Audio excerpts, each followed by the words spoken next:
मेरा नाम सायमा है। हम शरीफ घराने के ताल्लुक रखते हैं। मेरे बाबा भी के सभी लोग इज्जत करते थे। मेरी एक छोटी बहन थी रूबी, जो कभी वो कम उम्र की थी, जिद्दी थी। उसे सही गलत की पहचान बिल्कुल भी नहीं थी। 19 साल की हुई थी, मेरी शादी तय हो गई। लड़के का नाम आमिर था। मैंने उसे नहीं देखा था, उसने भी मुझे नहीं देखा था, और मेरी शादी तय हो गई। और मेरी शादी की तैयारी बहुत तेजी से चल रही थी। हर तरफ काम ही काम था। घर की पहली शादी थी, सब बहुत खुश थे। और आज तो कुछ ज्यादा ही अफरा तफरी थी, क्योंकि आज मेरी शादी थी। जब मैंने भारी लहंगा पहनकर तैयार हो गई, तभी मेरी छोटी बहन तैयार होकर आई। मैंने उससे कहा, तुम बहुत प्यारी लग रही हो, मगर दुपट्टा ऐसे क्यों पहना हुआ है? ढंग से दुपट्टा पहनो। मैंने उसका दुपट्टा सही किया तो मैंने उसका दुपट्टा सही किया तो मैं हैरान रह गई। मुझे उसका पेट फूला हुआ लग रहा था। मुझे हैरत तो बहुत हुई, क्योंकि मेरी बहन बहुत पतली दुबली थी और उसका पेट कभी ऐसा नहीं फूला रहता था। मेरे जहन में एकदम सी अजीब सा ख्याल आ गया। किसी का भी बड़ा बड़ा हुआ पेट देखकर मैं सबके जेहान में एक ख्याल आता है, जो उस वक्त मेरे ध्यान में आया था, मगर मैंने उसे अपना वहम समझकर भुला दिया और अपनी शादी का एंजॉय करने लगी। मगर मुझे पता नहीं था, जिसे मैं अपना वहम समझकर झुठला रही हूँ, वह एक तरह की हकीकत है, और ऐसी हकीकत जो अपने साथ सब कुछ लभा कर ले जाएंगी। मैं अपनी शादी की खुशी से इस बात पर बिल्कुल ध्यान नहीं दे रही थी, और शादी हो गई। मैं दुल्हन बनकर ससुराल आ गई। मेरी मम्मी ने कहा कि किसी तरह शादी की पहली रात तुम पति को अपना चेहरा न दिखने देना, क्योंकि अम्मा एक बीवी को बहुत मानती थी। उसने कहा कि अगर तुम चाहती तुम्हारी बेटी सारी उम्र खुश रहे, तो बेटी से कहना कि पहले दिन अपने पति को अपना चेहरा ना दिखाए। मुझे बहुत कुछ अजीब सा लगा रहा था।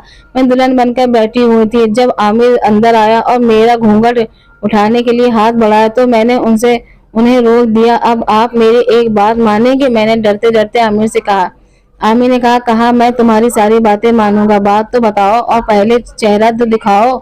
सब मुझे यही बात आपसे करनी है। आज आप मेरा चेहरा नहीं देखेंगे, क्योंकि बीवी साहिबा ने मना किया है। अम्मा उनको बहुत मानती हैं। उन्होंने कहा कि अगर आज तुमने देखा तो बहुत बुरा होगा। मैं डरते डरते यहाँ कहा कि आमिर ने कहा कि क्या बातें कर रही हो, ऐसा कुछ नहीं होता, यह सब बातें फिजूल की हैं। मेरे साथ ही बहुत बुरा होगा, जो शादी के पहले रात अपनी दुल्हन को नहीं देख पाऊंगा। और मुझे दिल से मैं अम्मा पर बहुत गुस्सा आ रहा था। उनकी फजूल बातें की वजह से मैं अपने पति को अपना चेहरा नहीं दिखा सकती थी, तो मैं इतने सजे सवरने का क्या फायदा था? इस बात पर आमिर का मूड ऑफ ज्यादा खराब हो गया, लेकिन मैंने उस बात पर राजी कर लिया। मैंने तुमसे अभी तक मेरी शक्ल नहीं देखी, वहाँ कल तक और सब्र कर लो। और आमिर दिल से राजी हो गया, और मैंने अपने आप को उसे सौंप दिया। आमिर बहुत खुश लग रहे थे।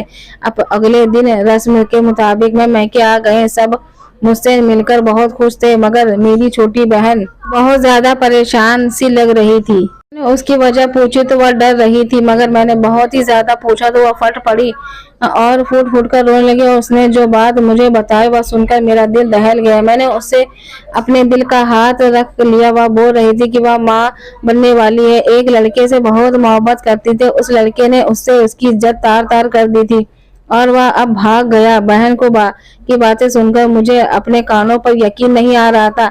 मेरी छोटी बहन ऐसा कैसे कर सकती है? इस बात को तू अब बता रही है, और इतनी बड़ी बात हो गई है। उसने हमें कुछ नहीं बताया, जब भी वो ना जाने किसका इंतजार कर रही थी। मुझे रूबी पर बहुत ज्यादा गुस्सा आया। क्या बोल रही हो तुम? होश भी हो? तुम्हें पता है वो लड़का कौन है? तुम्हें किस लड़के का साथ मुंह काला किया है? कौन है इस बच्चे का बाप? तुम्हें शर्म नहीं आए? क्या जवाब दोगी अम्मी अब्बू को? क्या जवाब दोगी? इस वक्त बहुत सारे सवाल पूछ रही थी। मेरी बहन बोली, मुझसे बहुत बड़ी गलती हो गई। फिर मैंने कहा कि गलती नहीं, बहुत बड़ा गुनाह कर दिया है तुमने। अब अम्मा को क्या बताओगे? मेरी बहन बोली कि मैंने अपने आप को बर्बाद कर दिया, वह वापस नहीं आएगी। मैं कुछ नहीं समझ पाई। मेरे सर पर मोहब्बत का भूत सवार था। अब मैं खुद को खत्म कर दूंगी, इससे पहले कि यह बात सबको पता चले और मेरी बदनामी हो। मैंने अपनी बहन को कहा, आप अपने अपने आप को बर्बाद कर दिया। अम्मी अब्बू को पता चल गया तो क्या होगा? आप अब मैं क्या करूं? मेरा पति मुझे आवाज दे रहा था, मैं उनको छोड़कर जाती तो मेरी बहन खुद को खत्म कर लेती। मैंने सोच लिया कि मैंने रूबी के कपड़े पहन लिए और रूबी ने मेरे वहां कुछ नहीं समझ रही थी, अपने ही जिद पर लगी हुई थी। मैंने उनसे कहा कि वक्त यही तकाजा है, तुम आमिर के साथ चली जाओ। मेरी बहन ने कहा, कहा मैं पहले ही यह गलत कर चुकी हूँ, अब मैं दोबारा गलती नहीं करूंगी। अपने आप को बचाने की खातिर आपकी जिंदगी की खुशियों के साथ नहीं खेल सकती। आपका भी खुशियों पर हक है, ऐसा मत कीजिए अपने साथ, मुझे अपने ये का भुगतने दीजिए। तुम चुपचाप मेरी बात मान लो और ज्यादा सवाल जवाब मत करो।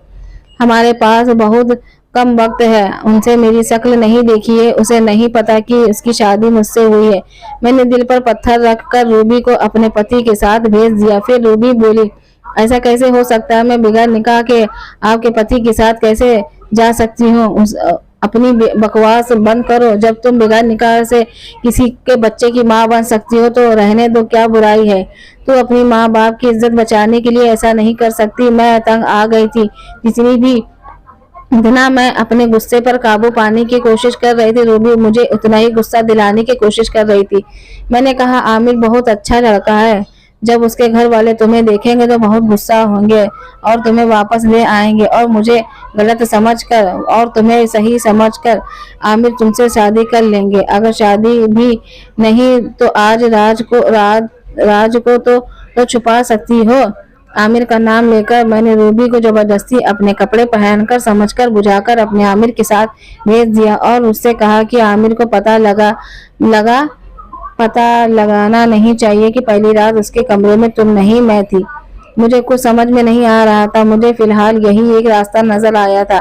बात की बात नहीं, बाद में दिखी जाएंगी। वैसे भी आमिर ने पहली रात मेरा चेहरा नहीं देखा था, उसके लिए आमिर को पता नहीं चलता कि इसके साथ पहली रात में मैं थी। लेकिन मैं अपने सपने और ख्वाहिश के लिए रोती रही और सबसे छिपकर बिस्तर में सो गई और सब ने लाखों आवाज दी लेकिन मैंने एक ना सुनी। सब यही सोच रहे थे कि थक हार कर सो गई, शादी की अफरा तफरी में जगा के नींद पूरी नहीं हुई होगी, लेकिन मैं जाग रही थी। नींद मुझ पर कैसे मेहरबान हो सकती थी? नींद तो अब मुझसे शायद हमेशा के लिए रूठ गई थी। मुझे मालूम नहीं था कि ऐसा कुछ भी हो सकता है। मैं तो हजारों ख्वाब के साथ आमिर के साथ रुखसत हुई थी। वो तो भले ही मैंने अपना चेहरा नहीं दिखाया था, लेकिन यकीन मानो खतरे का पहले से ही पता हो जाता है। मेरी शादी वाला दिन था कि अचानक मेरी निगाह मेरी छोटी बहन के पेट पर पड़ी थी तो फूला हुआ महसूस हुआ, लेकिन अपना वह समझ कर कुछ न कहा क्योंकि अभी वह 16 साल की ही थी। शादी की पहली रात ही मैंने अपने पति को अपना चेहरा नहीं दिखाने दिया और फिर जब अपने मायके आई तो मेरी छोटी बहन ने बताया कि वह पेड़ से है। मैंने फौरन अपनी बहन को अपना लिबास पहना दिया और अपने पति के साथ रुखसत कर दिया। दरवाजे पर दस्तक हुई और आगे का मंजर आप खुद देख लो। मैं बिस्तर पर लेटी हुई थी और बगल मैंने मुंह पर टांग रखा था। एक दो बार अम्मा कमरे में आए, आवाज देती रही पर मैं नहीं उठी और ना ही कंबल मुंह से हटाया। अंदर ही अंदर मैं कांप रही थी। कभी मुझे सर्दी लग रही थी तो कभी मेरा जिस्म गर्म होकर तप रहा था। मुझे में उठने की हिम्मत बिल्कुल नहीं थी, मगर अगर मैं उड़ जाती तो मेरे घर वाले मुझे देख लेते, मैं कयामत आ जाती। तब तक मेरे बस में था कि मैं इन तूफान को रोक कर रखना चाहती थी जब तक खुद तूफान का रुख इस तरह ना हो जाता। तभी बाहर से आवाज आने लगी कि यहाँ तक कि इन आवाजों ने झगड़े का रूप अख्तियार कर लिया। अम्मी के रोने की आवाज आ रही थी। मैं समझ गई कि तूफान का रुख मेरी तरफ हो गया है। आखिर कब तक मैं इस तूफान को रोक सकती थी? बाहर काफी देर तक बहस चलती रही और एक आवाज मेरे कमरे की तरफ आ रही थी। मैं एक आवाज का हलचल महसूस कर सकती थी। तभी धड़ाम से मेरे कमरे का दरवाजा खोला और बेदर्दी से मेरा कंबल खींच लिया गया। मुझे इस बात से पहले ही खबर थी, इसलिए मैं ना डरी और ना घबराई। मैं खुद को हर हालत के लिए तैयार कर चुकी थी। मेरा चेहरा देखते ही मेरे माँ बाप की चीख निकल गई।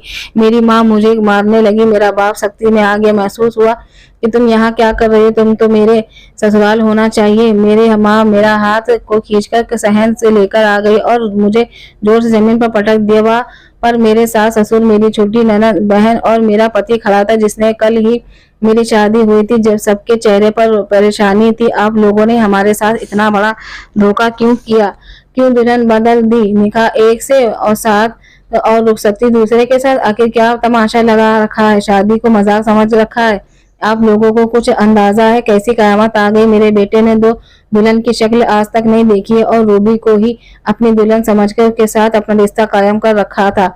अगर मगर इस हद तो आप लोगों की है, आपकी दोनों बेटियां की है। पूछो अपनी बेटी से, एक शादी के साथ सोती हुई घर पर आ रही और दूसरी बगैर शादी के दूल्हे की सेट पर क्या कर रही थी। वह तो जब हमने इसकी शक्ल देखी तो हम पहचान गए कि वो ये तो उसकी छोटी बेटी रूबी है, सायमा की छोटी बहन। मेरी सास चिल्ला रही थी। मेरी माँ बाप को कुछ समझ में नहीं आ रहा था कि क्या हो रहा है। जितनी चौंकने की बात मेरी सास ससुर के लिए थी, उसमें कई ज्यादा परेशानी की बात मेरे माँ बाप के लिए थी। मेरा पति आगे बढ़ा, क्यों किया तुमने मेरे ऐसे साथ? ऐसा क्या मजबूरी आ गई थी? रूबी ने तुम्हारे साथ धोखा किया या तुमने मेरे साथ धोखा किया? मैं कुछ नहीं लम्हे चुप ही रही। फिर शायद मैं उसके सवाल का जवाब दूंगी, मगर मेरी खामोशी ही रही। मैं पागल हो जाऊंगी। मुझे कुछ समझ में नहीं आ रहा था आखिर यह कौन सा खेल खेला जा रहा है। या दोनों बहनें चुप है या किसी की बातें का जवाब नहीं दे रही। इसने पूछा, क्यों मेरी जिंदगी का तमाशा बना रही हो? आखिर क्या बात है? दोनों के मुंह सीकर बैठी हैं। दोनों ने कसम खा रखी है कि नहीं बोलेंगी। पूछिए इनसे कि इन दोनों में से कल कौन थी मेरे साथ? वह लड़की थी जो मेरे निकाह में थी या लड़की थी जो मेरे निकाह में नहीं थी? आखिर आमिर अपने सर के बाल नोच रहा था, गुस्से में पागल हो रहा था। सबके सवाल बढ़ते ही जा रहे थे। उस वक्त आ गया था कि मैं अपनी खामोशी तोड़ दूं और सब सच बता दूं। मगर या क्या मुझ में सच बताने की हिम्मत थी? शायद मुझ में सच बताने की हिम्मत बिल्कुल भी नहीं थी, मगर कुछ तो बताना ही था। जो या लोग शांत हो जाते और मेरे झूठ को सच समझ लेते, फिर चाहे इन पर यकीन करते या ना करते।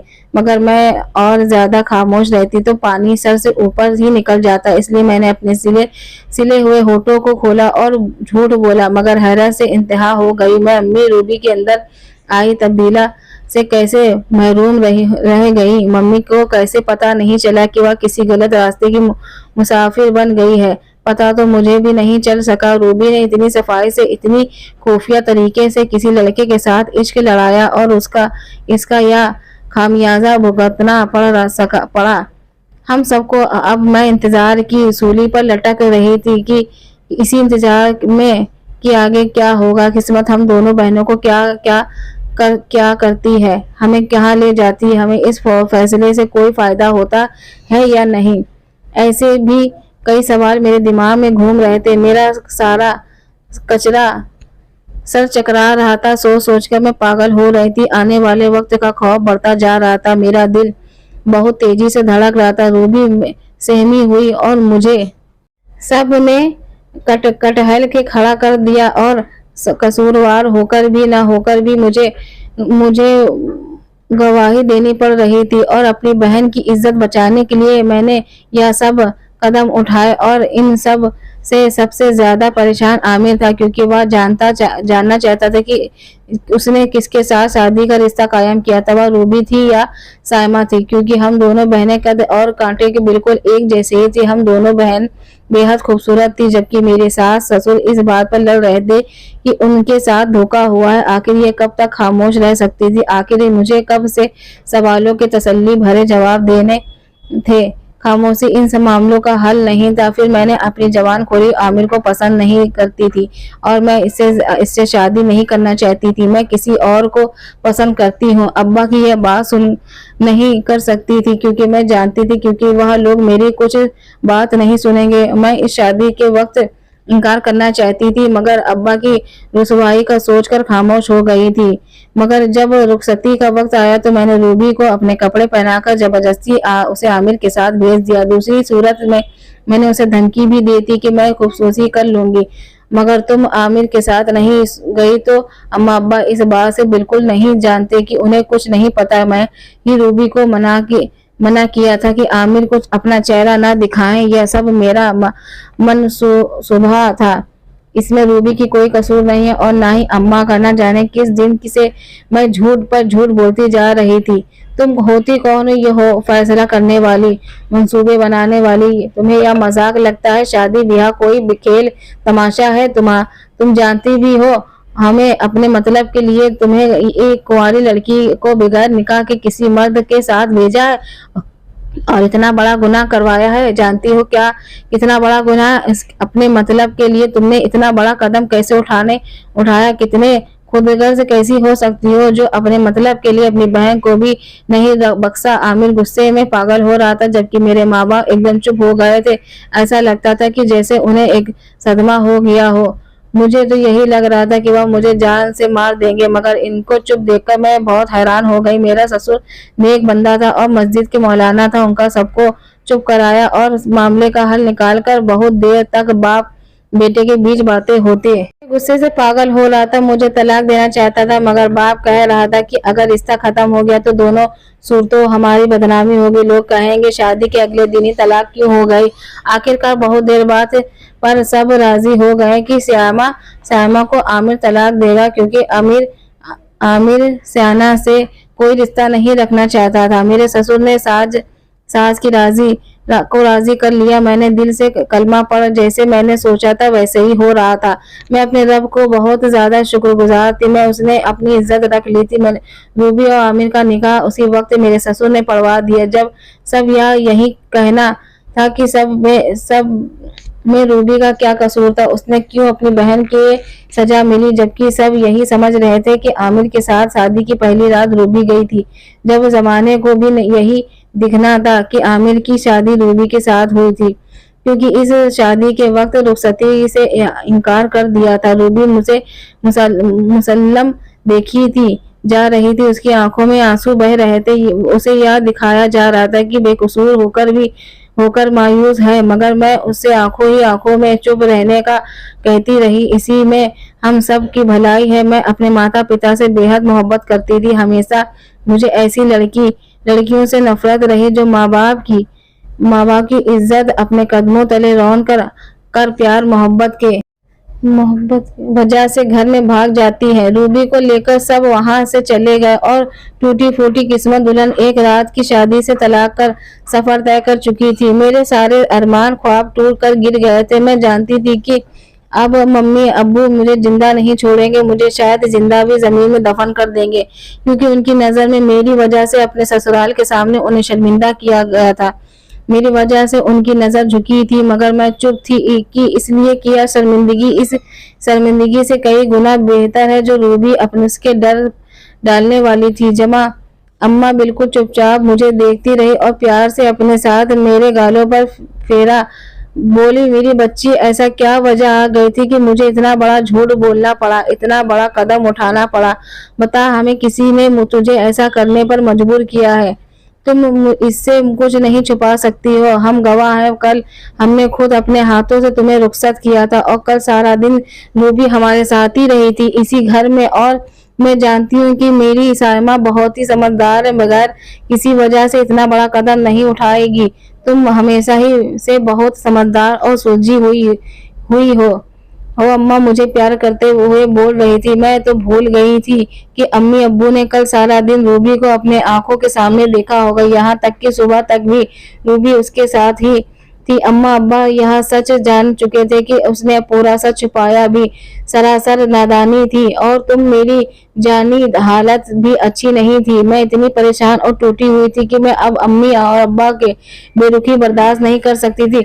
मुझे लगा था कि मैं बहुत मजबूर हो, मगर यह सरासर मेरी गलती थी। कोई भी सुपर वुमन नहीं थी। मैं भी जज्बात रखती थी। सारी उम्र शादी के नाम पर बहुत खुश हो जाया करती थी। मैंने अम्मा अब्बा को बिल्कुल सच बता दिया। रूबी उम्मीद से थी। उसके पेट में किसी का गुनाह पड़ रहा था। उसी शुरुआत के दिन उसके पहले ही थी राज खुला जाता और बहुत देर हो जाती तो आप लोग किसी को मुंह दिखाने के काबिल नहीं रहते। मैंने आप सबसे बगैर पूछे मुझे यह कदम उठाना पड़ा। मुझे कुछ राज खुदा आज सुबह ही पता चला। अभी मैं आप सबको यह बात बताती मगर आप खुद समझदार ना होते। अपनी बात पूरी करके मैं फूट फूट करके रोने लगी और मेरे साथ मेरे माँ बाप भी रोते रहे। उनके रोने की सारी वजह थी एक बेटी शादी के अगले दिन तलाक लेकर घर में बैठ चुकी थी। मेरी बेटी से मिले धोखे का दुख, बदनाम, जिल्लत और रुसवाई का हर हाल में ही इनका मुकद्दर ठहरी थी। अपनी तबीयत पर जिनको नाज होता था, अब आज उन्हें अपनी तबीयत पर शर्म आ रही है। कहाँ गलती हो गई, हम गफलत हुई तो रूबी क्यों बहक गई।